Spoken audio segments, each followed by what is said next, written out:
Tapi memang kunci itu ada di selarasnya antara pikiran, perasaan, dan tindakan sih Mas ya. Iya, kan ini semesta kecil dulu selaras tuh, Mas. Ketika ini sudah selaras, ya di luarnya akan mendukung tadi. Nah, itu kalau dikaitkan, menarik nih Mas ya. Tadi Schumann resonan tadi, 7,83 Hz. Kalau Mas Hendra cek, ya di gelombang otak manusia, gelombang otak di mana itu kita mudah untuk menginfluence bawah sadar, itu kan gelombang alfa. Gelombang alfa itu 7,83 Hz juga. Dan yang menarik, penelitian tentang otak, tentang ini dengan penelitiannya Schumann resonan, itu bukan penelitian yang bareng nih. Jadi mereka tuh sama-sama kaget, kenapa angkanya sama. Loh, oh. Pernah denger nggak? Kalau pas lagi hujan itu termasuk momen yang pas untuk mustajab untuk berdoa. Aku diajarin sama guruku gitu. Tahu nggak kenapa? Sebenarnya itu macam-macam ya, termasuk dari situasi luarnya. Tapi gini, Mas, ketika hujan tuh kadang hawanya jadi kayak aroma tanah, ya. Kita cenderung jadi alfa. Relax. Dengan catatan nggak ada petir menyambar-nyambar. Ya. Itu makanya jadi sangat kondusif untuk berdoa sebetulnya. Itu tuh aku dulu diajarin 3. Satu pada saat hujan deras gitu ya. Yang kedua tuh saat hatimu tuh tiba-tiba seneng, gembira, bahagia, berdoa. Yang ketiga saat sakit hati. Ya.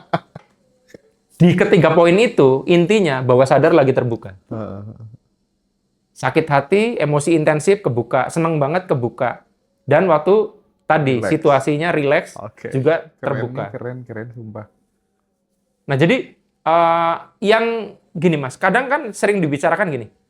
Pernah dengar istilah Lailatul Qadar nggak Mas? Iya. Di mana angin berhembus, berhenti, semuanya berhenti. Itu kan kondisi hening Mas. Nah, bayangin kalau kita lagi kayak gitu juga hening. Selaras tuh Mas. Jadi, lalu mana dulu yang harus kita upayakan? Selaras dengan alam atau selaras dengan diri kita? Kadang bolak-balik sih Mas. Kayak kita, gua lagi nggak selaras deh. Yaudahlah, aku tak ke hutan, meluk pohon. Setiap ada angin berembus, tarik napas. Anginnya berhenti, lepas napas. Kan kita ngikutin alam tuh. Itu bisa juga nanti kita jadi ikut selaras. Kayak Gobin. Nah, Gobin, terus satu lagi siapa yang si kura-kura itu? Bronusa Wibawa, tau nggak? Temennya Gobin, ya. Bronusa Wibawa itu kan juga sering nggak pakai alas kaki. Ternyata memang untuk kita meningkatkan kepekaan dan selaras dengan frekuensi bumi, itu nggak pakai alas kaki, Mas. Itulah sebabnya, Gobin pernah cerita, aku kalau mau ada bencana alam tuh udah kerasa beberapa minggu, bahkan bulan sebelumnya. Kenapa hewan itu peka? Karena nggak ada yang pakai sepatu, Mas. Iya, Mas ya. Mereka menyentuh tanah terus, jadi peka. Jadi bisa kebayang kalau Mas Hendra itu, tapi saya nggak tahu ya, karena nggak mudah diikuti loh Mas Gobin itu. Karena kita sudah was-was nih. Karena gini, perilaku kayak Gobin itu harus sepaket dengan mindset. Gobin itu jalan, nggak pakai sepatu, di mana-mana nggak pakai alas kaki, nggak pernah kepikiran bakal nginjek beling, Mas. Dan dia bilang seumur hidup itu nyaris nggak pernah nginjek yang aneh-aneh. Lah orang kayak saya yang overthinking, ikut-ikutan nggak pakai sandal, ikut-ikutan nggak pakai sepatu. Kan mindsetnya overthinking kan, banyak cilokonya dibanding. Tapi di momentum tertentu, Gobin tuh memutuskan untuk pakai sendal, pakai sepatu ya. Tahu nggak kenapa? Nggak melekat atau gimana, aku nggak tahu. Kenapa? Karena dia mulai rasa gini, kalau Gobin nggak pakai sepatu itu bukan Gobin. Jadi identitas. Nah dia itu merasa itu udah kemelekatan. Oh gitu. Jadi dia ingin melakukan hal sebaliknya. Tapi sekarang dia nggak pakai sepatu lagi. Iya, jadi gini. Kata gurunya teman saya, justru tirakat yang paling efektif itu adalah melawan yang sekarang sedang ada. Kalau kamu itu lagi pengen ngerokok, jangan merokok, katanya. Itu gurunya bilang gitu. Merokoklah saat kamu lagi nggak kepengen. Apa? Biar kamu bisa ngendaliin keinginan. Oke. Nah, jadi sama kayak Gobin, waktu dia ingin mempertahankan, dia lepas. Nanti ketika sudah, ternyata Gobin pakai sepatu juga tetap Gobin. Nah, dia lepas lagi tuh perasaannya sudah nggak ada masalah dengan itu. Oke, Mas, kita masuk ke ini ya, pikiran bawah sadar gitu, dan perasaan gitu. Apakah bawah sadar itu lebih bisa diprogram lewat emosi atau pengulangan, repetisi gitu. Kalau dua kondisi itu ada, lebih bagus, Mas. Oke. Jadi intinya gini, semakin kondisinya lengkap, semakin gampang. Semakin cuman ada satu, semakin bisa. Ya gimana gini, anggap aku seorang wanita. Datanglah Hendra. Kira-kira mungkin nggak aku sebagai wanita mencintai Hendra? Nah, mungkin aku menetapkan standar yang nggak terlalu ketat. Hendra ada di sini aja, aku udah jatuh cinta. Itu standar paling bawah kan. Tapi bayang kalau Hendra itu suaranya merdu, cakep, ganteng, kaya, pinter. Semakin banyak, maka akan mudah membuat saya jatuh cinta. Gitu loh, Mas. Nah, sama, bawah sadar itu ibaratnya cewek tadi. Kalau kita kondisikannya, ya emosinya intens, ada repetisi, gelombang otaknya begini. Semuanya dikondisikan. Bahkan aromanya dikondisikan supaya baunya enak. Maka sangat mudah kita membuat si bawah sadar tadi itu jadi jatuh cinta. Gitu loh. Jadi akan mensupport kita. Jadi akhirnya gini, wanita itu kan identik dengan perasaannya, Mas, walaupun bukan berarti terus dia nggak punya logika. Jadi bawah sadar itu sebenarnya kayak perempuan, Mas. Jadi kalau kita ingin menaklukkan bawah sadar kita itu sebenarnya kayak menaklukkan perempuan itu. Dan lebih tepatnya adalah anak-anak perempuan. Jadi kalau Mas Hendra punya anak perempuan. Nah, sedekat apa Mas Hendra dengan anak perempuan itu? Bagaimana nge-treat dia sehingga dia begitu bonding dengan bapaknya? Cara memperlakukan bawah sadar itu mirip seperti itu. Karena bawah sadar itu anak-anak dan perempuan. Jadi seorang Hendra yang sudah biasa berhubungan dengan anak-anak perempuan, sebetulnya sudah master untuk mengendalikan bawah sadar. Kenapa nggak laki-laki?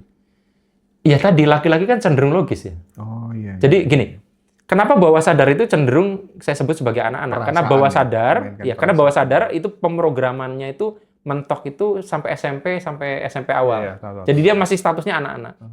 Nah, kenapa perempuan? Karena bawah sadar berbicara dengan bahasa emosi. Jadi Mas, kalau lagi ngomong ke bawah sadarnya Mas Hendra, rasakan lagi ngomong ke anak wedok. Kan beda cara Mas Hendra ngomong ke anak wedok dengan ke anak lanang.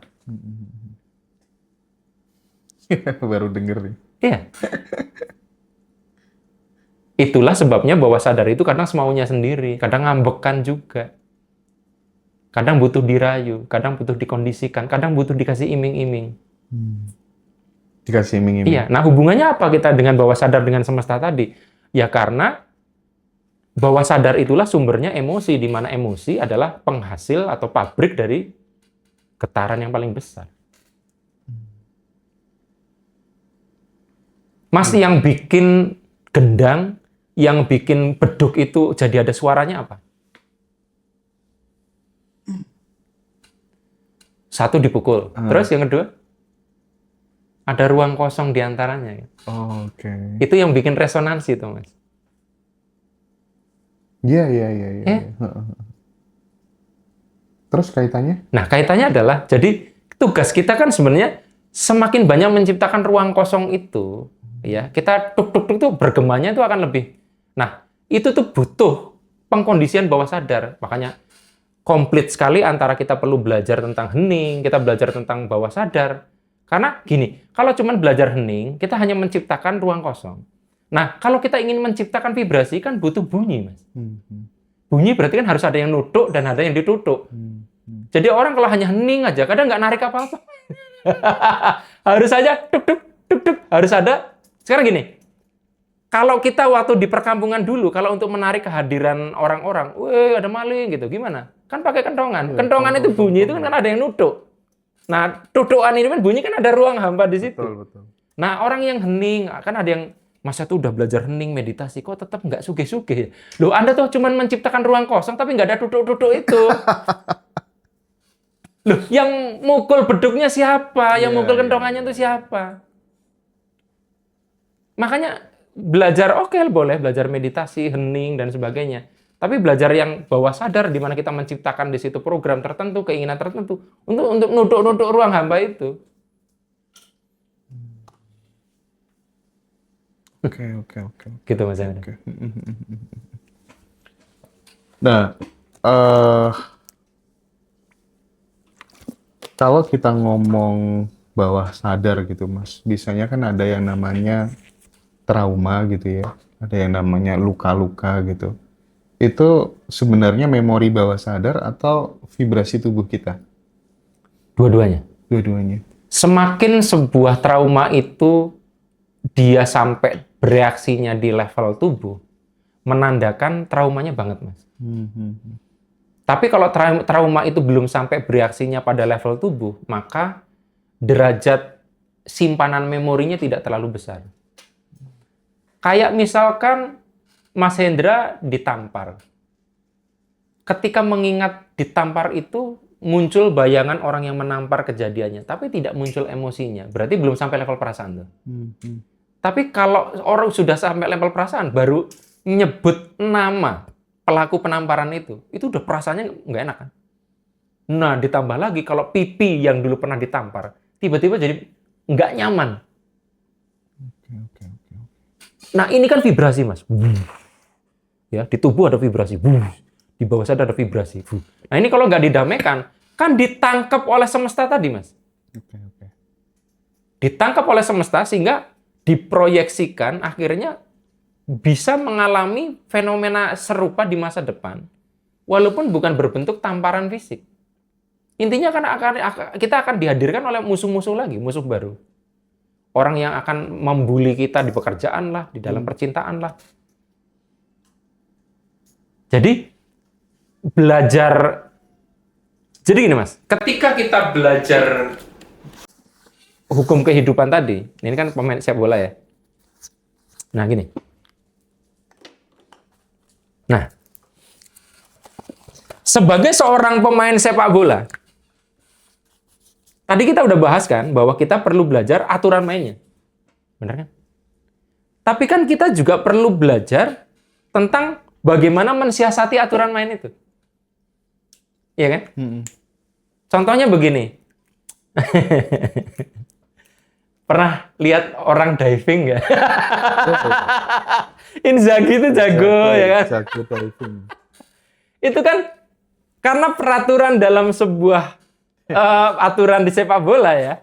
Aturan dalam permainan sepak bola itu simpel, Mas. Kalau di dalam kotak penalti lalu ada sentuhan, entah sentuhan itu menjatuhkan atau tidak, terus susah dibedakan dia terjatuh karena sentuhan atau kepleset. Pokoknya ada kontak. Itu penalti loh, Mas. Apalagi di Liga Champion. Nah, berarti kan kalau kita itu sadar permainan itu, kita kan bisa diving gitu. Penting disentuhkan gitu ya. Nah, main-main tentang semesta kan sama, Mas. Kita udah tahu nih aturannya. Oke, gitu. Berarti kan kita bisa ngakalin, toh. Nah, maksudnya gimana contohnya ngakalin? Contoh. Diving. Ini diving. Loa, itu banyak orang yang menafsirkannya begini. Kan ask, believe, receive. Minta, yakin, menerima. Nah, banyak orang menafsirkan, ask, believe, receive. Banyak orang menafsirkan receive itu sebagai, ya setelah kita minta, yakin, barangnya diterima. Semacam, Mas siapa namanya? Dika. Mas Dika semacam dia meminta kepada semesta, aku pengen spidol, lalu dia yakin dapat spidol, lalu di sini diartikan receive itu menerima spidolnya. Tafsiran lain nggak gitu, Mas. Tafsirannya model diving. Jadi, receive ini harusnya kita tuh harus merasakan punya perasaan sudah nerima barangnya, walaupun belum. Itu kan diving, Mas. Normalnya kan perasaan itu harusnya muncul kalau udah nerima barangnya. Diving kita. Munculkan perasaan seolah-olah itu sudah kita terima, walaupun belum.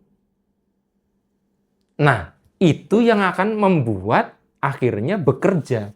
Kenapa? Diving seperti tadi sangat ngaruh banget terhadap mekanisme semesta. Mas, bedanya antara orang yang sudah merasakan, sudah punya, sama belum tuh di mana? Ya ekspresinya, Ekspresinya apa lagi? rasanya. Rasanya. Rasanya di mana? Ya rasanya sudah nggak ngarep lagi, nggak anu lagi. Betul. Itu Iya yang kan? saya tunggu. Ketika Anda belum memiliki sebuah barang, kepikir terus, Mas. iPhone 17 Pro. Ya kan? Tapi kalau sudah dimiliki, emang kita mikirnya semikir itu. Enggak lah. Bahkan kadang jatuh aja sudah berapa hari, jatuh aja udah nggak terlalu kita keluhkan. Nah, perasaan kita sudah punya itu harusnya dihadirkan dulu. Itulah yang menyebabkan kita akhirnya nggak melekat, Mas. Gimana kalau misalnya lebih dalam dari itu kita mencoba untuk nge-train hidup kita di level itu terus gitu. Seolah-olah memang kita udah di situ terus gitu. Itu seandainya kita bisa diving sehebat itu ya keren sih, Mas. Serius. Karena di alam kuantum tidak bisa dibedakan udah atau belum. Nah, Karena saya pernah, ini saya bahas di buku Holistic Life, sebenarnya gini, itu saya sebutnya adalah the forbidden technique. Jadi gini, sebenarnya sedekah atau tidak, itu bukan sedekah atau tidak. Mekanisme semesta itu tidak terlalu memperdulikan sedekahnya. Tapi yang diperdulikan semesta adalah perasaan waktu bersedekah. sip. Jadi Mas, Anda sedekah 100 juta. Perasaan Anda kurang ikhlas dengan saya sedekahnya 100 ribu, tapi rasa melimpahnya ngelebihin itu, efeknya ke hidup saya itu lebih gede dibanding Anda. Oke. Nah, diving itu artinya apa? Kalau kita sudah tahu bahwa semesta itu mainannya kayak gitu, maka kita tuh mainan rasa. Makanya ku akui, ku main hati, gitu kan. Jadi kita kalau sudah mengerti seperti itu main rasa. Untuk mensiasati permainan-permainan tadi, walaupun memang diving rada curang ya. Loh, tapi kan kita bermain sesuai aturan main. Mas, gini. Nggak ada VAR-nya ya? Gini. Nggak, di semesta nggak ada VAR-nya ya? Kita bisa siasatin VAR-nya juga. Karena kadang VAR-nya kita sendiri soalnya. Oh gitu ya. Gini. Duh, saya mau ngomong apa jadi lupa tadi. Tadi sampai mana? Sampai VAR. Kok jadi lupa ya tadi? Diving sih. Diving. Terus tadi sebelum itu ngomong apa tadi saya? Sedekah. Sedekah. Kok jadi lupa, Mas? Lanjutin dulu. Apa tuh namanya? Jadi orang sedekah itu yang dicari adalah perasaan setelah sedekahnya ya. itu ya. Ya tadi itu mau Perasaan ngomong setelah apa jadi lupa. sedekahnya gitu. Karena kayak gitu, Mas. Jadi ada lompatan kalimat yang kalau sepersekian detik kita terus jadi lupa. Pernah ngalamin gitu nggak? Ketika itu nggak segera. Kayak Mas Hendra nih mau nanya. Mengeluarkan dengan rasa senang pokoknya intinya. Iya. Tadi mau ngomong apa ya Mas Hendra? Aduh, lali. Skip dulu. Oke. Karena kalau terlalu melekat malah lupa. Ini dia tanya nih, cara mengolah agar diving itu tetap mumpung konsisten. ingat kan? Nah, ini contohnya. Jadi ketika kita tuh ada satu ide atau sesuatu datang kepada kita, lihat ya, lewat ya. Kalau kita itu nggak segera tangkap ya, itu nanti lupa. Oke. Nah, ketika udah lupa, sikap kita gimana bagusnya? Itu jangan dikejar lagi, karena nanti malah tambah nggak bisa. Iya, betul. Jadi di skip sebentar aja, nanti pasti ingat sendiri. Ya, lanjut. Tuh kan, lupa lagi Mas. Cara untuk supaya kita tuh nggak terlalu banyak ujian dalam hidup sederhana. Ini juga diving. Gimana tuh? Caranya. Wah, keren nih. Jangan sok kuat.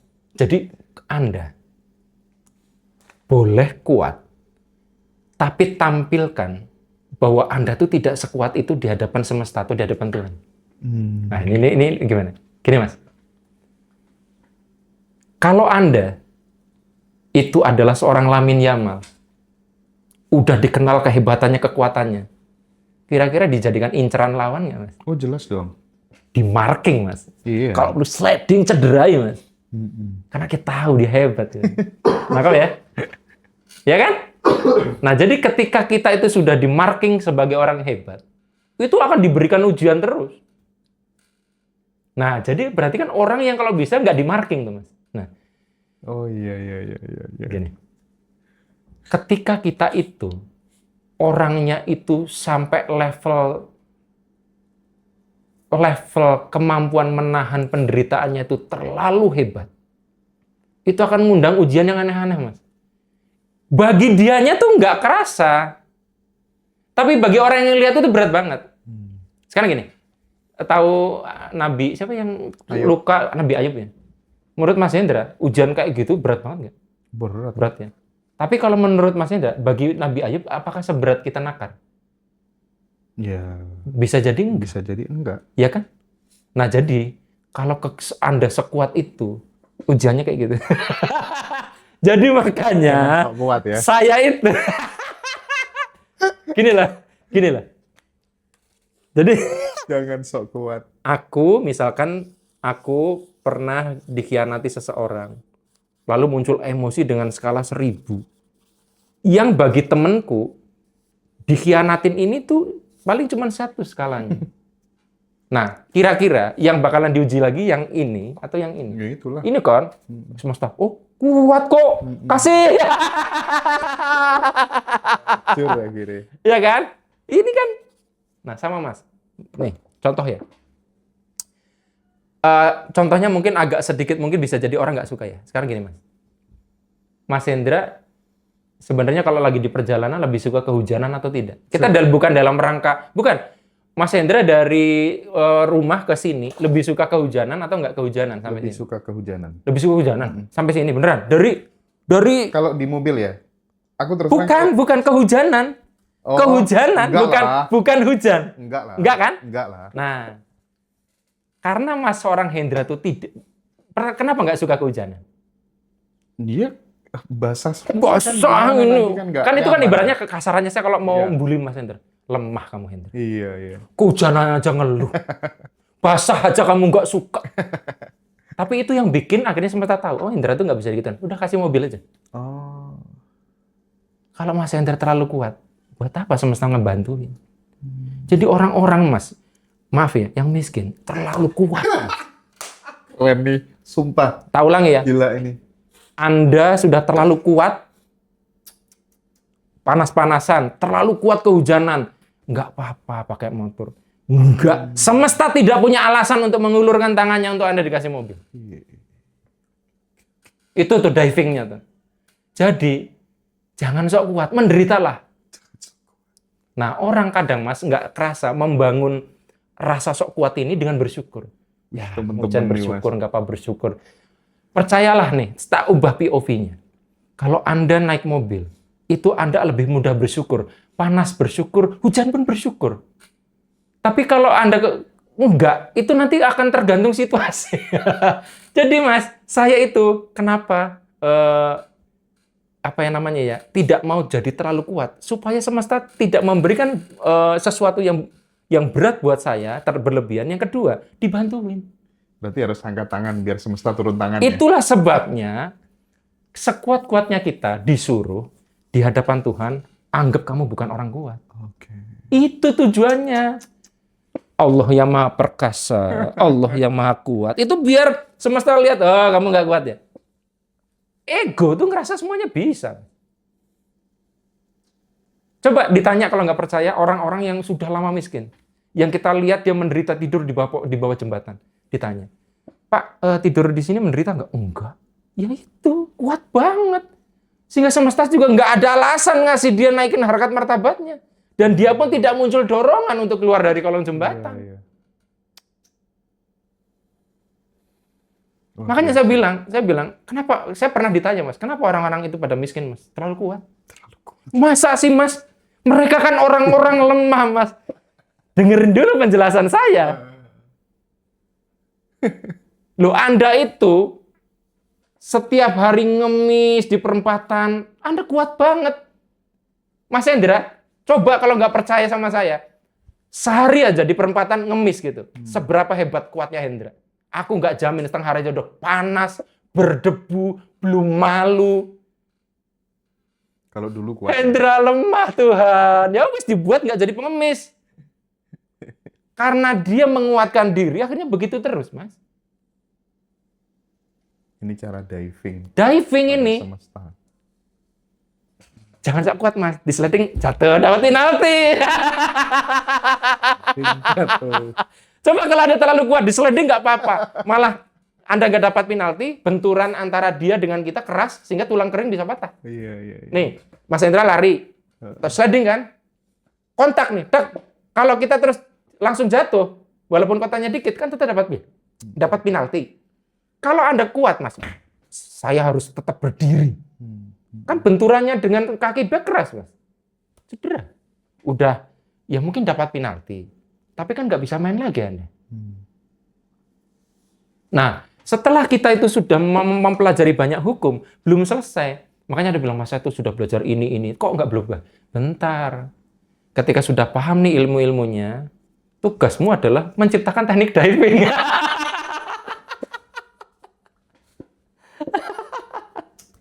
Loh iya tuh. Ini ilmu baru nih. Aku pernah ngomong kayak gitu, banyak yang akhirnya sadar, iya ya, aku terlalu kuat. Mas, sekali lagi gini, ingat, apapun pilihan hidup Anda tidak ada yang salah. Sekali lagi. Iya. Sekali lagi. Mas Hendra suka nggak pindah-pindah tempat tinggal? Bukan posisinya kayak gini. Ini kan Mas Hendra bukan pindah-pindah, tapi memang dalam perjalanan. Nggak suka. Pengen punya satu tempat di mana Anda pulang, itu yang disebut home, ya kan? Iya. Sehingga Anda kemana-mana, ya suatu saat tetap rindu pulang ke rumah. Betul. Ya kan? Nah, kalau misalkan orang itu merasa dia nggak punya rumah itu bukan penderitaan, ya susah, Mas. Untuk diupayakan, dibantu, karena kasihan ya Hendra ini ya. Dia tuh nggak kuat kalau suruh pindah-pindah lokasi, dia nggak ada tempat pulang, itu. Nah, sama dengan, maaf Mas ya, pernah lihat nggak ada cowok ganteng, cewek cantik banget, tapi sulit banget narik pasangan hidup. Karena dia merasa sangat kuat sehingga tidak membutuhkan pasangan. Oh iya.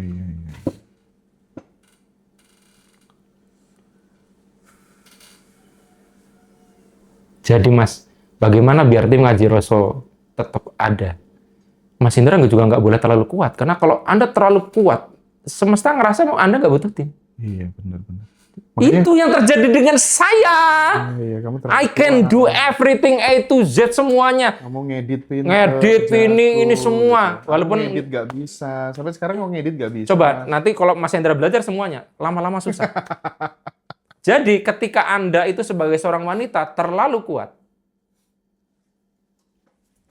istri saya itu nggak kuat kalau sendiri, aku kesepian, dia makanya membutuhkan jodoh, narik. Tapi kalau dia sendiri juga nggak apa-apa. Ya semesta nggak ngerasa itu penting tuh Mas. Oh, iya. Jadi jangan sok kuat. Nah ini Mas, di training motivasi, Anda harus jadi kuat. Anda harus jadi manusia yang hebat, yang strong. Di sini malah saya bilang, jangan sok kuat. Feminin di depan Sedikit Tuhan, lemah. ya. Sedikit. Sama dengan laki-laki yang merasa, oh gue laki-laki nggak butuh perempuan. Aku bisa semuanya. Semua sebab Mas Hendra masak sendiri bisa semua. Akhirnya nggak ada ketergantungan itu. Jadi itu yang aku amatin, orang-orang yang terlalu strong. Akhirnya nggak butuh orang lain. Termasuk pasangan hidup. Kalau pengen rumah divingnya gimana Mas katanya? Apa? Kalau pengen rumah divingnya gimana Mas? Gini, contohnya. Aku harus ilustrasikan ya Mas. Misalkan dia itu selama ini ngontrak. Nah, ketika ngontrak kan otomatis biasanya sering pindah-pindah. Atau dia ngontrak kamar, dia punya teman kos yang kadang belum tentu nggak enak. Kadang ibu kos yang rese, kadang gimana, kita nggak bisa mengendalikan itu. Nah, ketika Anda semakin merasa tidak kuat, ya, ngontrak itu merasa sebagai sebuah penderitaan, maka Anda tuh sama saja mengatakan, semesta, aku nggak kuat kelamaan begini. Aku nggak kuat lama-lama begini. Jadi kita harus merasa menderita dengan tidak punya rumah itu, Mas. Tapi ingat ya, menderitanya juga jangan sampai terjadi nggak bisa dikendalikan loh ya. Tapi kita jadi sadar bahwa ini harus diakhiri. Ini harus diakhiri. Apapun, rumah, motor, pasangan, semuanya. Tapi balik lagi Mas, kalau kita dari awal memang tidak mau, itu udah keputusan. Aku emang inginnya nomaden, jadi aku inginnya, ya nggak apa-apa, tapi kan jadi dia jangan ngeluh kalau memang nggak dikasih. Aku memang maunya single Mas. Ya udah, itu nggak salah juga. Tapi kalau ada yang nanya, kenapa ya Mas, aku tuh sudah pengen banget punya pasangan, tapi kok kayak susah banget. Nah, bisa jadi salah satunya karena dia sudah terlalu kuat dan merasa bahwa nggak perlu dikasih partner gitu. Nah, sekarang gini. Mas, dari takarannya Anda harus jujur. Sebetulnya, daya tahan terhadap stresnya lebih tinggi Hendra atau Arif Erha? Jujur. Anda ngelihat, Anda udah hafal Arif Erha dan Anda harus jujur. Lebih kuat aku. Betul. Kalau Mas Hendra bilang sebaliknya, aku bilang, Mas Hendra jangan terlalu baik, bilang kayak gitu nggak enak. Daya tahan stres Arif Erha tuh lebih rendah dari seorang seorang Hendra. Makanya yang diuji channelnya Hindal ya Hendra.